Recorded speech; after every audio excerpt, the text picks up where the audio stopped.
Okay guys, welcome back. Yeah, so where we were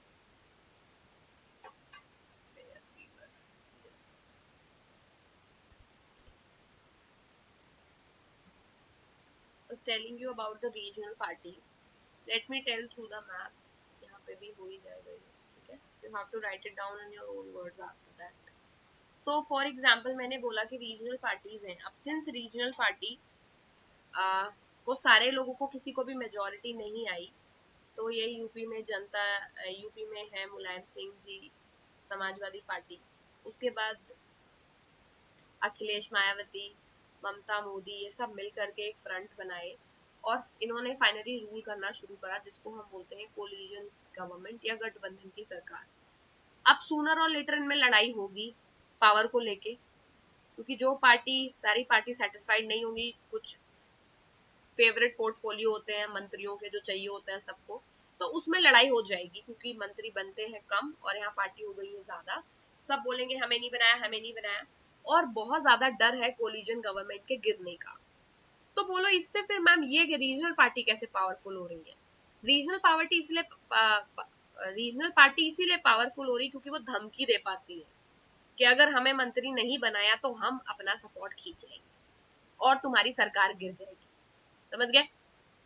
इसीलिए ये politics में major role play कर ले जाते हैं, क्योंकि ये जब रूलिंग पार्टी को धमकी देना शुरू करते हैं, क्योंकि रीजनल पार्टी के इतने वोट कभी नहीं आते कि वो मेन पार्टी बन जाए, समझ गए, लेकिन इतने हमेशा ही आते हैं कि वो ट्रेड कर पाए, क्योंकि वो अपनी जगह पर मजबूत है। तो उनको पता है कि टोटल यूपी में 80 सीट है एमपी की, मेंबर ऑफ पार्लियामेंट यानी लोकसभा के चुनाव की, एमएलए की तो 400 सीट्स है, ठीक है, लेकिन एमपी की सीट्स इसमें है 80। तो 80 में से मुलायम बीजेपी मान लो 40 भी ले गई, तब भी अखिलेश जी को ये तो पता है कि 40 तो मुझे मिलनी है, एमपी यानी सेंट्रल गवर्नमेंट वाली। अब मेरे लिए 40 किसी काम की नहीं है, लेकिन सरकार 270 में बनेगी। तो अगर बीजेपी के पास में 40 सीटें कम हो रही होंगी तो वो आएंगे इनके पास में कि हमें सपोर्ट कर दो, तो ये बोलेंगे हमें मंत्री वाला पोर्टफोलियो दो वरना तुम्हें छोड़ के कांग्रेस को सपोर्ट कर देंगे।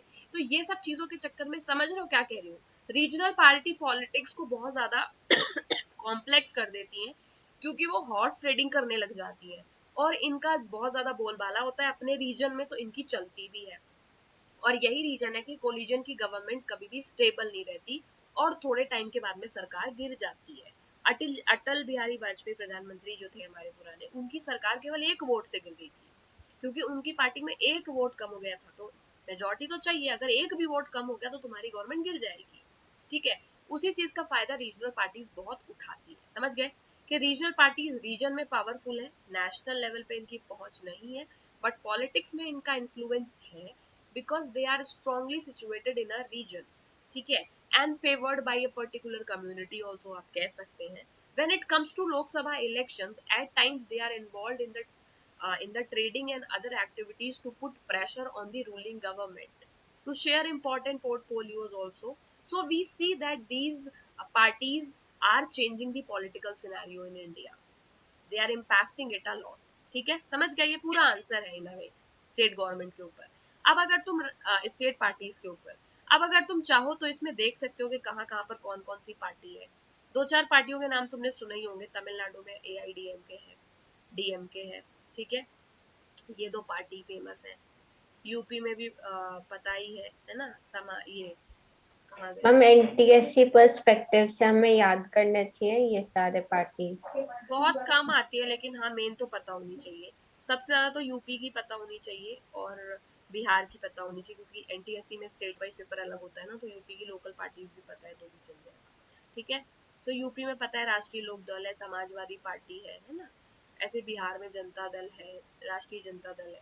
तो ऐसी छोटी छोटी पार्टीज है, इनमें 4-5 पार्टीज के नाम याद रख लेना, ये नॉर्थ इंडिया वाले, और साउथ इंडिया में कर्नाटका और तमिलनाडु के कर लेना, ठीक है, एक दो पार्टी, ताकि कभी, और नॉर्थ इंडिया मतलब बंगाल भी है, उसको छोड़ना नहीं है उसमें, ठीक है। तो एग्जाम्पल लिखने के लिए काम आ सकती है, ठीक है। अब हमारा बस एक ही टॉपिक बचा है कि क्या चैलेंजेस हैं पॉलिटिकल पार्टीज के। अब इसमें कुछ ऐसा टफ नहीं है, बिकॉज हमने, याद है तो, अगर शायद चैलेंजेस स्टार्टिंग में ही कर लिए थे इनकी कमियों के साथ साथ, याद है? Yes ma'am. तो हम इनके बोल्ड बोल्ड टर्म्स को पढ़ेंगे और देखेंगे कि हमें एक्चुअली क्या चैलेंजेस हैं और रिफॉर्म कैसे कर सकते हैं। वैसे तो दोनों ही चीजें हमने देखा था, फिर भी हम इसमें देख लेते हैं कि क्या चल रहा है यहाँ, ठीक है। अब देखो चैलेंजेस तो सबको ही पता है इन पार्टीज में क्या है, बताओ क्या पार्टी में चैलेंजेस है। हम फैमिली मेंबर्स लीडर्स बन जाते हैं। करेक्ट, तो पहले से शुरू करें तो पहला चैलेंज, देखो टाइम वेस्ट नहीं करना है इसमें बैठ करके, यहाँ जो ये लिखा हुआ है पहला बोल्ड, उसमें ही काम ऐसे करना है चैलेंजेस क्या है। तो ये वैसे तो तुम्हें स्टेट पार्टीज के ऊपर लिख करके लाना है, note, short note on state parties. National parties में लास्ट टाइम मैंने आई थिंक दिया था लिखने के लिए, ठीक है। ये स्टेट पार्टीज पे आज लिखना है, उसके अलावा तुम्हें चैलेंजेस लिखने हैं। कहाँ से शुरू करना है, ये है चैलेंज नंबर 1, ठीक है।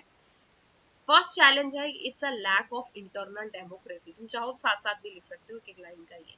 तो पहला चैलेंज जब बड़े क्वेश्चन में आएगा तो खुद डिस्क्राइब कर देना है, बट मेजर पॉइंट क्या है कि पार्टी में कोई इंटरनल डेमोक्रेसी नहीं होती है, करेक्ट। यानी इंडियन पार्टीज की ये खासियत है कि कौन किस पोजीशन पे कैसे पहुंचा, they do not want to disclose, correct. There is a tendency concentration of power की, कि पावर हमारे हाथ में रहनी चाहिए। जो टॉप लीडरशिप होती है वही सारे डिसीजंस लेते हैं, बॉटम से जो लोग उसको सपोर्ट कर रहे हैं उनको वो बिल्कुल भी ऊपर नहीं आने देना चाहते। तो एक तरह से एलीट कल्चर है, कोई ट्रांसपेरेंसी नहीं है पार्टी के अंदर। क्लियर है ये point? Yes ma'am. Yes ma'am. ठीक, अगला है सेकंड। सेकंड किधर गया, सेकंड चैलेंज इज डायनेस्टिक, ये इन्होंने बोल्ड नहीं किया, करना चाहिए था। डायनेस्टिक सक्सेशन जो अभी अभी मान्या ने बोला, तो ये सेकंड पॉइंट यहाँ लिखा है, थर्ड पॉइंट यहाँ लिखा है। सेकंड पॉइंट है डायनेस्टिक सक्सेशन का मतलब है एक पार्टी पूरी कंट्री की पार्टी ना होकर, वाइडर लोगों को रिप्रेजेंट ना कर कर बन के घूम रही है एक फैमिली पार्टी, करेक्ट। कि मतलब मैंने रूल किया, मेरा बेटा, उसका बेटा, उसका बेटा, 10-15 जनरेशन तक हम रूल करेंगे, because for some reason we were lucky enough to come first in the party. समझ गए? So which is purely illogical, because हमेशा पार्टी में बाकी लोगों को वाइडर रिप्रेजेंटेशन दिया जाता है, then only the meaning of democracy make sense. Otherwise अगर एक ही लोग बार बार सेम घर से आके इलेक्शन लड़ रहे हैं तो डेमोक्रेसी भी क्यों कहते हो उसको, उसको मत बोलो फिर ना। तो डायनेस्टिक सक्सेशन तो इज लाइक हेरिडिटरी, ये तो जो किंगशिप में होता था, जो किंगशिप में होता था, ये वो कल्चर है। तो ये तो डेमोक्रेसी का इंग्रेडिएंट ही नहीं है, पॉसिबल ही नहीं है यहाँ पर। तो दूसरा सबसे बड़ा चैलेंज पार्टीज के साथ में ये है कि जब भी कोई एक घर का इंसान आ जाता है यहाँ पर पावर में, तो ही और she wants to make sure कि upcoming generation follows the same, है ना, follows the same rule and they also come in the power, which is the biggest challenge, second challenge, ठीक है। एग्जाम्पल के तौर पर कांग्रेस का एग्जाम्पल मत लिखना, ठीक है। मैम क्यों, है तो वैलिड ना। वैलिड है बट आई थिंक अगर लिखना भी तो बहुत सटल लैंग्वेज में लिखना है, ऐसे क्रिटिसाइज करते हुए मत लिखना। कंट्रोवर्शियल स्टेटमेंट्स वैसे नहीं बोले जाते, बट इट कम्स डाउन, मतलब डजंट लुक गुड। सही बात पता भी है तो भी कहने का एक तरीका है। Third challenge is about the growing role of money and muscle power in parties. जो थर्ड चैलेंज है वो ये है कि power since is concentrated in the hands of few, कुछ लोग हैं जो बहुत पैसा लेके बैठे हैं पार्टी की टॉप लीडरशिप में। तो इससे क्या होता है कि बहुत ज्यादा पैसे का इनफ्लो करके वो, और बहुत ज्यादा डरा धमका करके वो इलेक्शन में अपने फेवर में चीजें करने की कोशिश करती है पार्टी। तो जो पार्टी है वो एक्चुअली तो उसको बनना था एक ऐसी party which has been elected by people because it does certain kind of work, ठीक है, let us say social work, but that party has not done any work because it already knows that I have that many money, that much money and that many political connections कि मेरे को election तो जीत ही जाऊंगा। So is it even making sense? नहीं। But ये party का problem है, because party एक बार पावर में आने के बाद में दो चीजों पे फोकस करती है, पैसा कमाने पे, जो कि उसे अगले इलेक्शन में खर्चा करना है, ठीक है, उसके लिए वो करप्शन करती है। तो पूरा ही प्रोसीजर उल्टा है। पार्टी पावर में आती है पैसा कमाने के लिए, ताकि करप्शन करेंगे, पैसा आएगा और उस पैसे से हम अगला इलेक्शन जीतेंगे। बल्कि वो नॉर्मल काम भी कर सकती है, पावर में आके उसी पैसे से अच्छा काम करे और उसके दम पे भी अगला इलेक्शन जीत सकती है, करेक्ट। लेकिन पार्टी आकर के पूरा पॉलिटिकल सिनेरियो उलट देती है, क्योंकि जो पैसा उसे पब्लिक के वेलफेयर में लगाना चाहिए वो पैसा वो रखती है अगले इलेक्शन के लिए, पब्लिक को डरा के वोट लेने के लिए।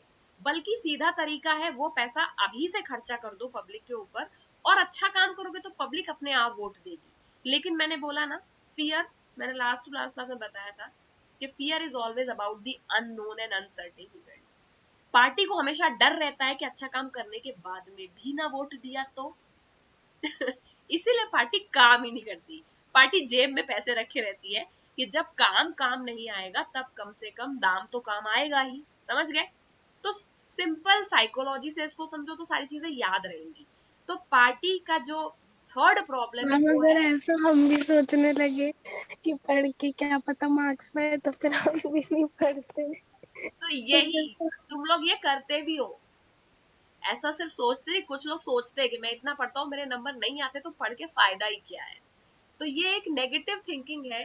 केवल तुम भाई नॉर्मल पार्टी भी तो ह्यूमंस ही बना रहे हैं ना, कोई गॉड थोड़ी ना पार्टी फॉर्म कर रहे हैं।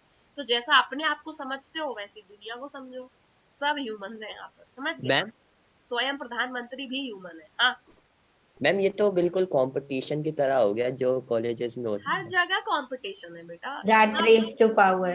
जितना बड़े होते जाओगे यू विल अंडरस्टैंड कि कुल मिला के सारी चीजें एक ही जैसी है। जॉब में टिकना, अभी तुम लोग को लगता है हम पढ़ रहे हैं और बाकी लोग काम कर रहे हैं, लेकिन हम वी आर स्टडीइंग, जो कि बहुत बड़ा काम है, लगता है कि नहीं कि कितना बड़ा काम है पढ़ना। मम्मी यहाँ आपको तो क्या है, वैसे ही सबको लगता है, तो अपना काम सबको बड़ा लगता है।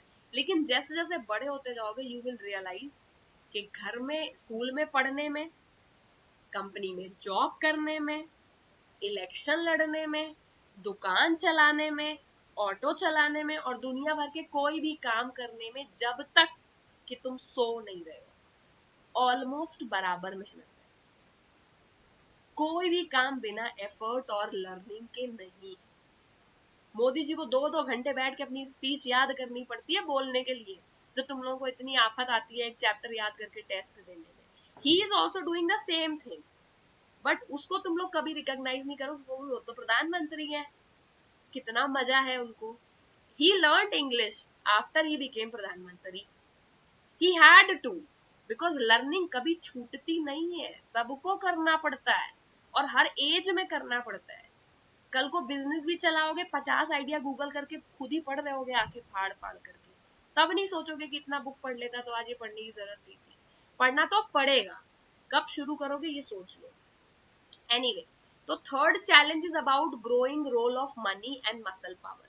यानी पार्टी का मेजर फोकस रहता है काम न करके पैसा और पावर इकट्ठा करने में, सो दैट अगले इलेक्शन में वो जीत जाए, करेक्ट? ये उनका थर्ड चैलेंज है, जिससे उनकी, जिस चैलेंज को, चैलेंज मतलब ये कमियां इनके दिमाग में, जो इन्हें बाहर करके आना पड़ेगा, तभी ये एक अच्छी डेमोक्रेटिक पार्टी बन सकते हैं जो कंट्री के लिए कुछ कर पाएंगे।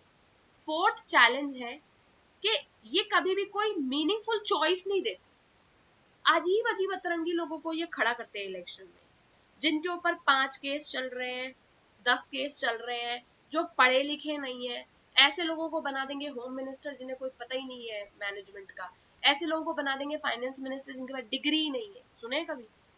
Yes, ma'am. मैम RBI पिछली गवर्नर जो थे उनका मास्टर्स हिस्ट्री में था। पिछली बार किसी को एजुकेशन मिनिस्टर बना दिया है, वो एस्ट्रोलॉजी की बातें कर रहे हैं। मतलब ये लोग कभी भी ऑफर नहीं करते वोटर को मीनिंगफुल चॉइस। तो तुम किसी इंसान को सेंसिबल चॉइस ऑफर नहीं करो